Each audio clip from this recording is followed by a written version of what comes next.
Жүйелік блок дегеніміз не? Және бүгін осымен танысамыз. Бастайық.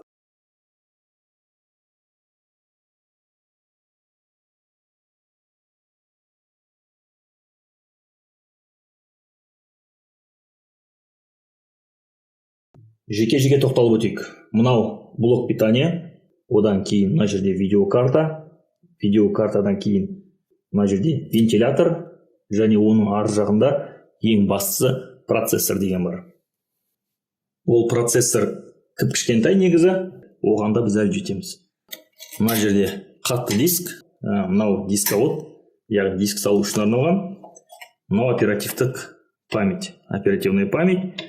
Осы жерден орналасқан, және мына жасылмен бұл материнская плата деп аталады. Осы жүйеге барлығы қосылады. Бұны қазір жеке-жеке шешіп аламыз, сосын сіздерге түрлерін көрсетемін. Бөлшектеуді бастайық.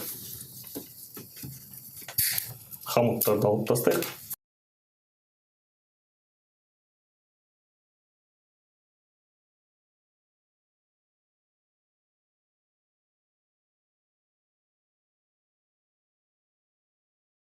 Енді мына жерден шешуіміз қажет.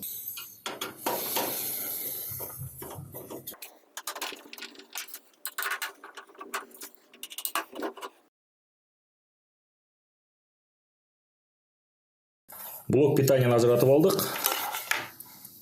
Мына жерде блок питанияның техникалық сипаттамалар жазылған. Мынау блок питания, яғни қуат көзі компьютердің. Егер компьютеріңіз қосылмаса, ең алғашқы осы қуат көзін тексеру керек.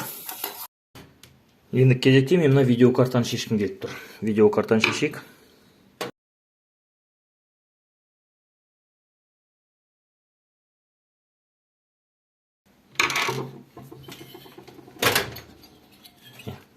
Мынау видеокарта. Бұл әрине ескі видеокарта, қазіргі жаңалары бұдан әдемірек көрінеді. Мынау видеокарта, естеріңізде болсын. Екі платаны шешіп алайық.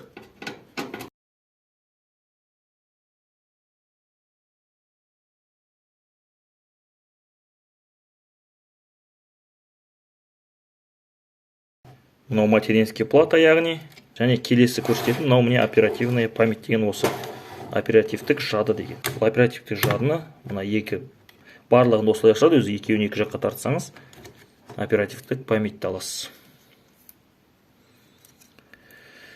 Так, оперативтік память сипаттамасы DDR2.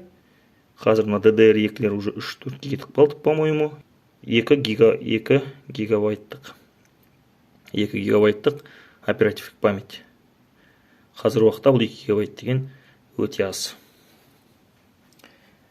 Бұл оперативтік память, бұл да орнатылады осы материнский платаға. Және бұл жерде оперативтік памятьқа арналған екі не бар, радиом, біреуі міне, біреуі мынау. Осында екі орнатсаңыз болады, сол кезде оперативный память 4 болады. Мысалы, ойынға келген кезде жазылып тұрады ғой, характеристикасы деп. Оперативный память осындай не бір программа орнатқан кезде осындай болу қажет деп. Сол сипаттамасы мынау осы оперативтік памятьқа байланысты. Мына жерде енді процессор бар. Сол процессорға біз жетуіміз керек. Бүкіл операциялар осы процессорда жүреді. Бүкіл логикалық операциялар. Кез келген программирование барлығына салсаңыз, осы процессор ең бастысы болып табылады. Қазір мен мынаны бетіндегі суытқышты алайын. Вентилятор, бұл процессор қызбас үшін орнатылған. Міне, мынаны алдық. Мынаның беткі жағында радиатор. Мына радиаторда мына жерде термопаста деген орнатылған. Міне ақ, зубная паста сияқты, мына жерде термопаста. Міне әлі бар екен термопаста, бірақ бұл уже өзінің қасиетін жоғалтқанда шығар. Бұны жылына бір рет, 2 жылда бір рет айырбастап тұру қажет. Термопастаны айырбастамасаңыз, процессорыңыз қызады да компьютеріңіздің жұмысы нашарлайды.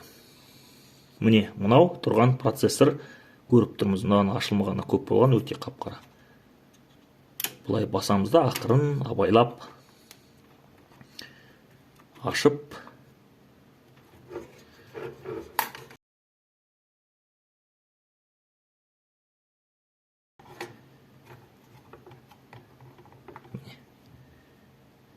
Мынау процессор. Ең бастысы, бүкіл логикалық операциялар осы процессорда жүзеге асырылады. Қазір бұны мен тазартам. Так, оқыла ма? Сіздерге оқылмайды шығар, Маған Intel 290 ГГц жиілігі, Intel Core 2 екен, Duo. Қазір уақытта бұл шығарылмайды да, бұл өте нашар процессорлар болып саналады. Қазір мынаны қайтадан орнына мен қояйын былай.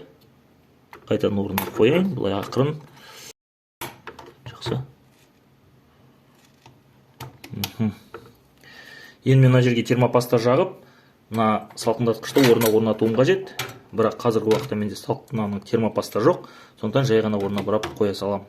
Енді бізде не қалды? Енді бізде мынау қатты диск қалды, жесткий диск. Осы жесткий диск дегеніміз, мысалы, мой компьютерға кірген кезде, менің компьютеріме кірген кезде, сол жерде папка C, D, E деген әртүрлі папкалар бар.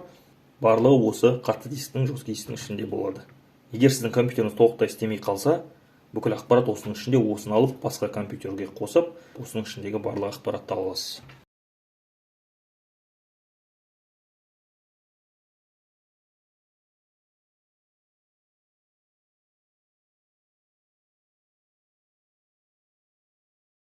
Міне, мынау қатты диск, жесткий диск. Samsung-тік екен, өнім және бұның памяти 500 гигабайт. Бұл терабайтқа да жетпейді, өте аз. Қазіргі уақытта, уақытпен, заманмен бұның памяти өте аз қатты дисктің, жесткий дисктің. Папкалар, файлдар, документтар барлығы осы жесткий дисктің ішінде сақталады. Болды, жалпы компьютер осыдан тұрады.